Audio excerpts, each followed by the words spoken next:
glorifier Dieu, afin que Dieu puisse se glorifier dans leur vie. Alléluia. Nous allons voir la gloire de Dieu dans cette année 2020. Cette année que tout le monde crie comme année de malheur. Mais moi je crois, pour celui qui glorifie le Père, cette année reste une année de gloire. Alléluia. Amen. Nous ne sommes pas conditionnés par ce qui atteint le monde. Nous sommes conditionnés par notre royaume. Et notre royaume n'a pas de crise ni de pandémie. Notre royaume n'est pas en faillite. Notre royaume n'a pas de problème. Notre royaume est parfait. Alléluia. Et nous bénissons Dieu et nous voulons le glorifier. C'est pour cela qu'aujourd'hui, nous allons comprendre comment nous devons glorifier Dieu. Parce que beaucoup de personnes n'ont pas compris cette clé importante de la marche chrétienne. Plusieurs se sont dit, je fais telle grosse offrande, je fais ci et puis c'est bon, tout est bon. Mais non, il faut que tu glorifies le Père afin que le Père se glorifie en toi. Alléluia. Si tu n'atteins pas cette dimension, que tout ce que tu es, que tout ce que tu fasses et que tout ce que tu dis puisse glorifier ton Père, alors le Père ne peut pas se glorifier dans ta vie. C'est en cela que beaucoup de chrétiens sont frustrés parce qu'ils ont fait des offrandes, ils ont fait plusieurs choses, mais rien n'a bougé vraiment dans leur vie. Ils restent aigris et jaloux des autres sans comprendre qu'en fait la clé des choses, c'est de glorifier le Père. Le Père glorifiera celui qui se glorifiera plutôt dans la vie de celui qui le glorifie. Et nous avons vu plusieurs personnages de la Bible qui ont été des parfaits exemples, comme déjà David, qui est un parfait exemple d'une personne qui a su glorifier le Père. Il a été frustré quand Goliath a osé mépriser le Père. David a été frustré. Et toute sa frustration, c'est parce qu'on a dû rabaisser. Il a osé rabaisser le Dieu qu'il adore et qu'il glorifie. Et au travers de la vie de David, notre Dieu a été glorifié. Et Dieu s'est en retour glorifié dans sa vie.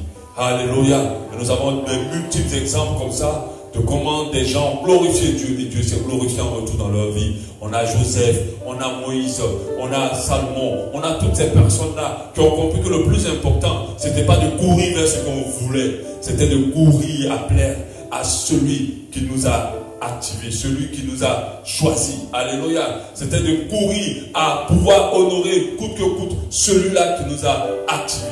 Alléluia. Et ces personnes en retour ont eu pour leur, je ne dirais pas leur sacrifice, mais leur investissement à toucher le cœur de Dieu. Alléluia. Donc aujourd'hui nous allons voir glorifier Dieu par notre vie. Glorifier Dieu par notre vie. C'est l'une des manières les plus évidentes pour un enfant de Dieu de glorifier Dieu, que sa vie puisse le glorifier. La première chose qu'on va te demander, que Dieu va te demander pour dire, voilà, essaie de me glorifier, mais glorifie-moi, c'est ta vie. C'est ta vie d'abord. Alléluia. C'est d'abord ta vie qui doit le glorifier. Tout commence par ta vie. Tout commence par ta vie. Que tu sois fils, enfant, serviteur de Dieu, tout commence d'abord à ce que ta vie glorifie Dieu. Ce n'est pas tout le reste. C'est d'abord ta vie doit pouvoir le glorifier. C'est en cela qu'il sera glorifié. Alléluia. Nous ne devons jamais manquer de le glorifier. Et notre vie doit pouvoir être un instrument de glorifier le Père. Amen. Et il est très important de le comprendre. Beaucoup n'ont pas compris cela. Ils ont investi toute leur énergie à glorifier Dieu par le ministère. C'est vrai. On glorifie Dieu aussi par le ministère, on va en parler. Mais la meilleure manière de glorifier Dieu, la première manière, je préfère dire de glorifier Dieu, c'est la vie que nous menons. Alléluia. C'est la vie qui détermine la gloire que nous lui apportons. Alléluia. Et c'est la première manière de glorifier Dieu. Donc comment glorifier Dieu par nos vies? Comment glorifier Dieu par nos vies? On a plusieurs raisons, plusieurs moyens de le faire. En premier, Dieu est glorifié lorsque nous obéissons à sa parole. Dieu est glorifié lorsque nous obéissons à sa parole. Alléluia. Si tu n'obéis pas à la parole de Dieu, ne pense pas que tu es en train de le glorifier. N'essaie même pas de le glorifier d'une autre manière. Commence par l'obéissance. Alléluia. Aucun père ne peut se sentir honoré si le fils ne fait pas ce qu'il a dit. Aucun père ne peut se sentir honoré si le fils ne fait pas ce qu'il a dit. C'est pour ça que notre vie de sanctification, notre vie de pureté, notre vie d'obéissance n'est pas seulement pour faire quelque chose dans le vide, mais c'est pour glorifier Dieu. Quand tu te prives de péché, quand tu te prives d'impudicité, quand tu te prives de mensonge, quand tu te prives de duplicité et surtout de corruption, c'est pour glorifier Dieu. Alléluia. C'est pour nous rendre la gloire, c'est pour l'honorer. Alléluia. Amen. Quand nous considérons quelqu'un, nous tenons compte de ce qu'il nous a dit. Nous tenons compte de ce qu'il nous a prescrit. Donc ça commence d'abord par notre vie. Et beaucoup ne l'ont pas compris. Il se dit chrétien, c'est la religion. La religion n'a rien à voir avec Dieu. Dieu n'a jamais créé de religion. Alléluia. Dieu attend de toi que ta vie l'honore par l'obéissance de ce qu'il a dit. Un enfant de Dieu est prêt à obéir, peu importe ce que les gens disent, peu importe ce qui est logique, peu importe ce qui lui met la pression. Lui se dit ce qui est plus important, c'est d'abord obéir à Dieu. Et je vais d'abord le glorifier. Vous savez, en recherchant la gloire des hommes ou la gloire personnelle, beaucoup de personnes désobéissent à Dieu et ne glorifient pas Dieu par leur vie. Nous devons être prêts à tout type de sacrifice pour pouvoir honorer et glorifier Dieu. Quitte à ce que nous souffrons. Regardez les Étienne par exemple, dans la Bible. Regardez comment il a glorifié Dieu par sa vie. À cause de son obéissance, il a même perdu sa vie. Et pendant qu'il était en train de mourir, il voyait la gloire. Alléluia. Parce qu'il avait glorifié Dieu par sa vie, alors Dieu le faisait rentrer dans sa gloire. Alléluia. Donc il est très important pour nous de comprendre que le plus important, ce n'est pas ce que nous voulons, ce n'est pas ce que les autres pensent, c'est d'obéir à Dieu. Si nous obéissons à Dieu, nous glorifions Dieu. Amen. Parce que beaucoup paraissent dans l'église chrétienne, mais ils ne sont pas chrétiens. Parce que être chrétien, ce n'est pas paraître, c'est de l'être en réalité. Mais dans l'obéissance, la parole de Dieu a dit, alors je l'applique. La Bible dit ce que Dieu veut, c'est notre sanctification. Ce qu'il ne recherche pas d'autre chose, ce n'est que nous puissions nous sanctifier. Alléluia. Donc, si nous obéissons à sa parole, nous le glorifions. Si nous obéissons à ce qu'il nous demande de faire, nous le glorifions. Jean 17, 4 dit, j'étais glorifié sur la terre. C'est l'apôtre Paul qui le dit. Il dit, j'ai achevé l'œuvre que tu m'as donné à faire. J'étais glorifié sur la terre. Nous comprenons ici par ce message-là que Jean a obéi, l'apôtre Paul a obéi à Dieu. Non, c'est l'apôtre Jean, parce que c'est Jean. Non, c'est Jésus, parole de Jésus. Il a obéi à Dieu. On a vu comment il a glorifié le Père par l'obéissance. Parce que les enfants de Dieu, dès que les choses commencent à se corser, dès que les envies commencent à mettre la pression, alors on est prêt à désobéir à Dieu, à ne pas glorifier Dieu. Alléluia. Tu portes l'image du royaume. Tout ce que tu fais implique le royaume. Dans le premier jour, tu as ouvert la bouche pour dire à quelqu'un, Jésus est Seigneur. Et que je suis chrétien. C'est fini, tu portes l'image du royaume. Tu ne peux plus vivre n'importe comment. Tu dois vivre en fonction du royaume. Alléluia. Tu dois vivre en fonction de la parole de Dieu. Il ne faut pas créer la confusion et le trouble dans l'esprit des païens. Par ta manière de vivre. Alléluia. Nous devons glorifier Dieu en obéissant simplement. Quand tu obéis, tu es déjà dans la gloire. À quoi sert à une personne de venir te dire, oh mon président, tu es un grand homme, tu es un véritable homme. Pendant que le président sait qu'il lui a dit de faire des choses qu'il n'a pas fait. À quoi ça sert? À rien. Même si tu viens donner des présents au président, pendant que lui sait qu'il t'avait demandé des choses que tu n'as pas fait. Ça ne sert à rien. Tes présents n'ont pas de valeur. Ils voient que tu le méprises en réalité. Parce que dès que tu commences à obéir à quelqu'un, tu l'honores, tu le glorifies. Quand la personne dit, lève-toi, va là, assieds-toi là, prends ça, et tu le fais sans richonner, sans penser à quoi, et puis tu le prends, la personne se sent immédiatement honorée par toi. Mais quand tu boudes ou que tu ne le fais pas, tu l'as cassé, tu l'as méprisé. Directement. Il n'y a pas une autre explication, il n'y a pas un autre moyen. D'accord?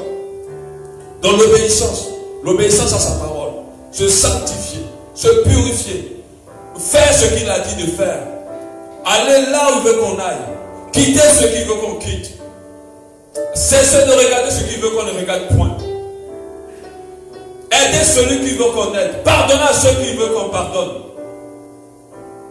Alléluia. Alors nous le glorifions.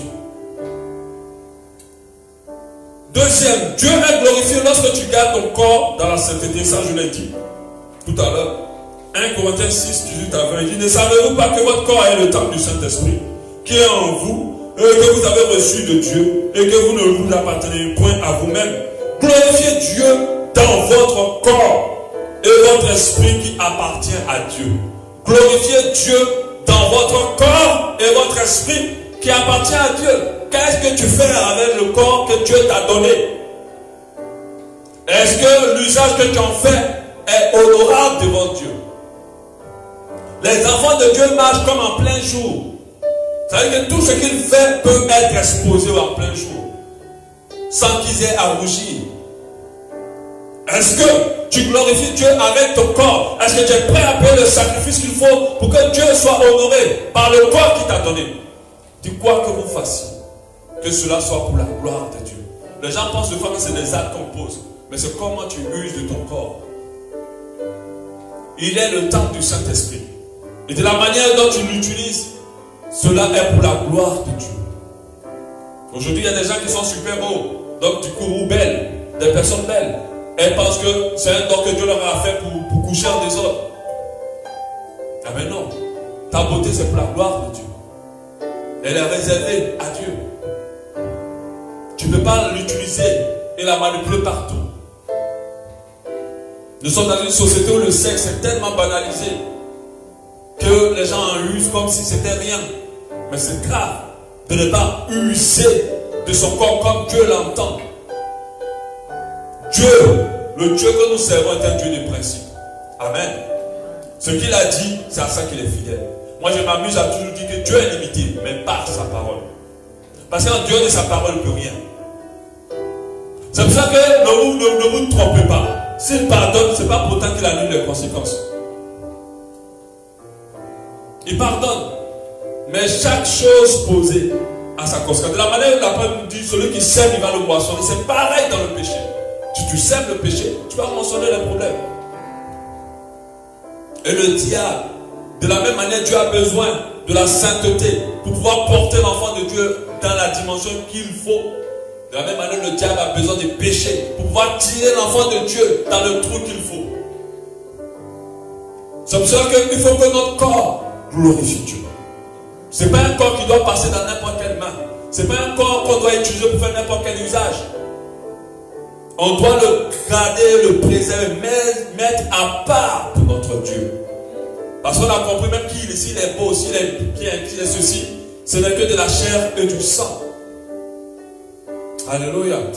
Ce n'est que de la chair et du sang.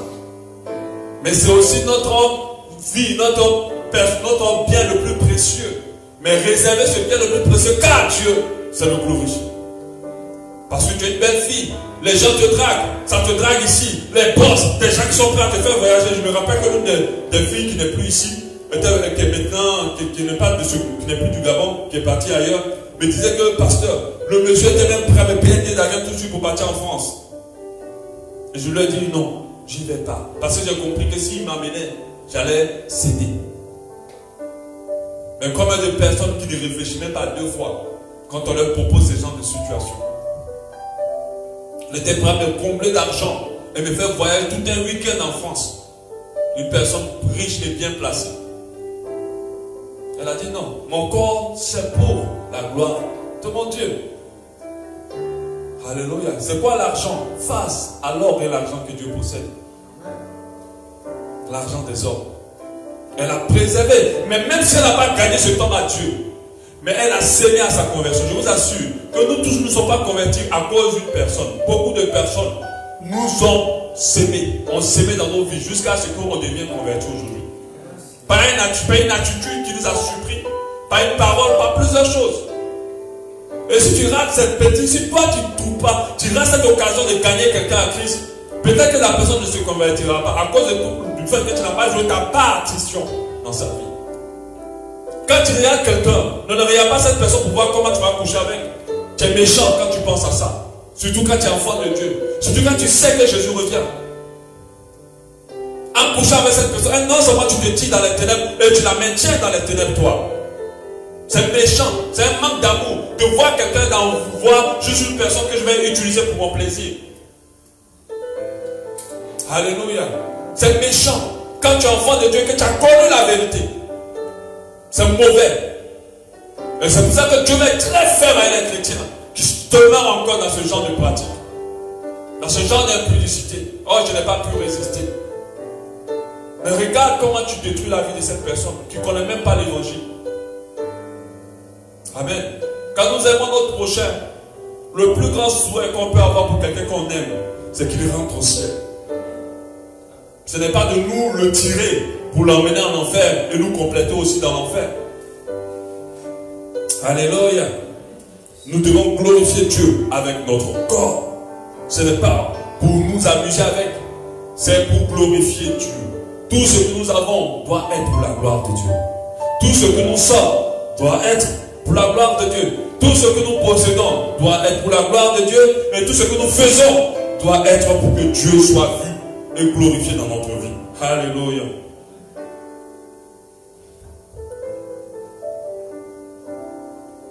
Nous avons compris, avec le verset de base, quoi que vous mangez, buviez, quoi que vous fassiez, que tout soit fait pour la gloire de Dieu. Ça, on l'a vu et on doit le retenir. En 4, Dieu est glorifié lorsque tu le glorifies et tu n'adores aucun autre Dieu, aucune autre personne. Si ta vie est pour la gloire des hommes, pour glorifier les hommes, il y a un problème.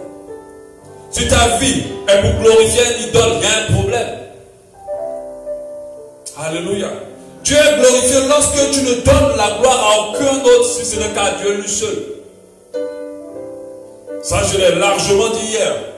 Tu ne donnes la gloire à aucun. Même si tu vois quelqu'un faire des exploits extraordinaires qui te blasent, comme on le dit au Gabon, rends la gloire à Dieu. Comme je l'ai dit, je ne suis impressionné par personne. Ce n'est pas par orgueil. Parce que j'ai contemplé mon Dieu, je ne vois pas quelqu'un qui atteint sa dimension. Donc je ne sais pas qui va m'impressionner après avoir vu ce Dieu glorieux. Alléluia. Donc glorifier Dieu dans nos vies, ce n'est pas d'acclamer quelqu'un d'autre. Même quand tu acclames quelqu'un, tu ne dois pas l'acclamer pour lui dire lui, il est au-dessus de ton Dieu. Tu dois adorer aucun autre Dieu. Il y a des gens aujourd'hui qui sont dans des familles. Oui, mais tu sais que si tu ne fais pas ça, tu peux avoir des problèmes. Il faut quand même honorer les ancêtres des chrétiens qui se retrouvent à faire ces genres de choses-là, à donner la gloire et la puissance.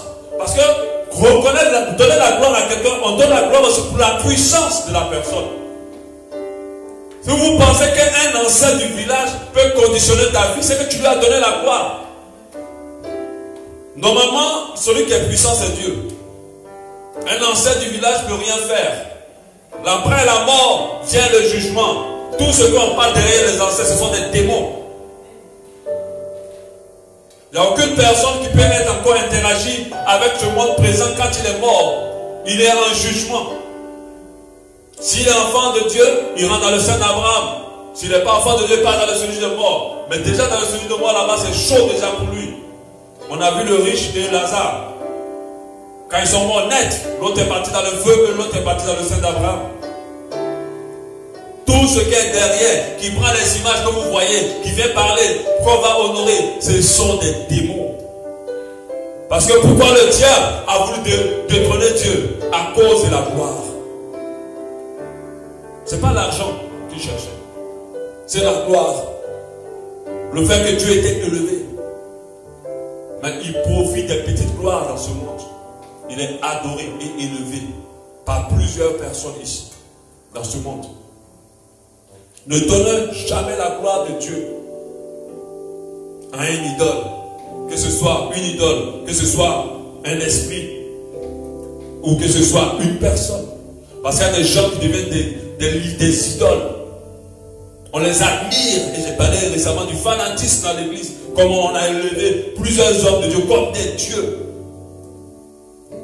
Ils ne sont pas des dieux. On entend certains même prêcher pour dire que vous êtes des dieux. Donc, on est des dieux. Faites attention. À chaque fois qu'on veut m'amener à grignoter la gloire de Dieu, je commence à avoir peur. Parce que je vous ai dit, celui qui grignote la gloire de Dieu a problème avec Dieu.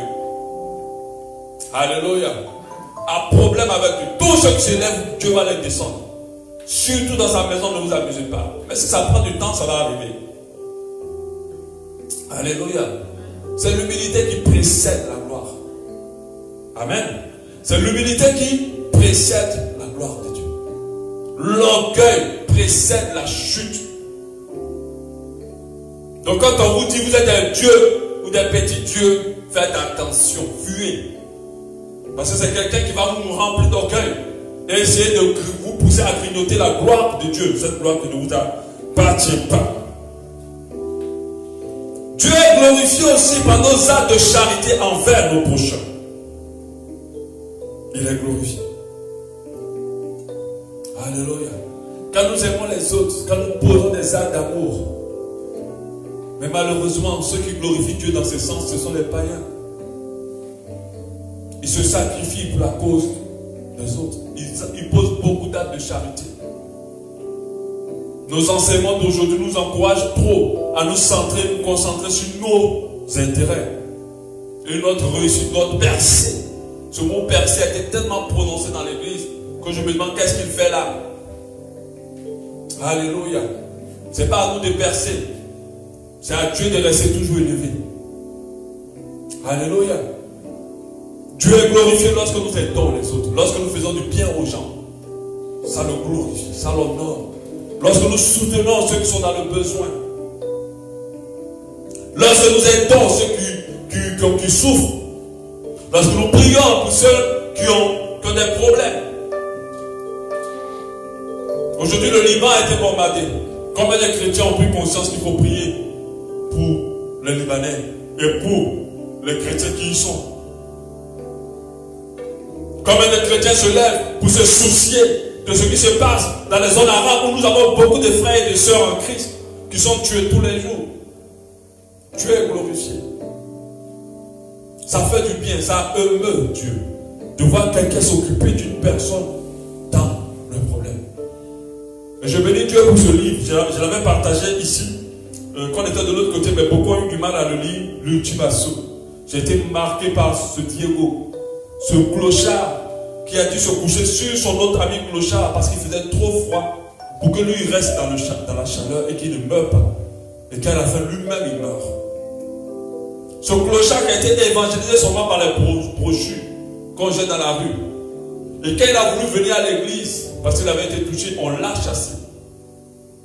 Parce qu'il n'était pas propre, ils ne l'ont pas laissé rentrer. Je sais que chez nous, on risquait de faire ça. Parce que dès qu'on voit quelqu'un de sale, c'est sorcier. C'est les sorciers. Mais les gens de femmes propres, c'est eux-mêmes les vrais démons. Amen. C'est eux-mêmes qui tirent tous les ficelles démoniaques dans l'église. Donc nous, quand on voit quelqu'un de sale et de bizarre, on dit, ça c'est un agent du diable. Et c'est comme ça qu'on avait chassé Diego. Et il est mort. En se couchant sur son ami clochard à cause du froid. Le froid en Europe, ce n'est pas l'amusement, ce n'est même pas l'esprit qui vous dit je suis frileux. Ça tue. Tu goûtes ça, ça tue. Tu as froid jusqu'à tes oreilles te font mal.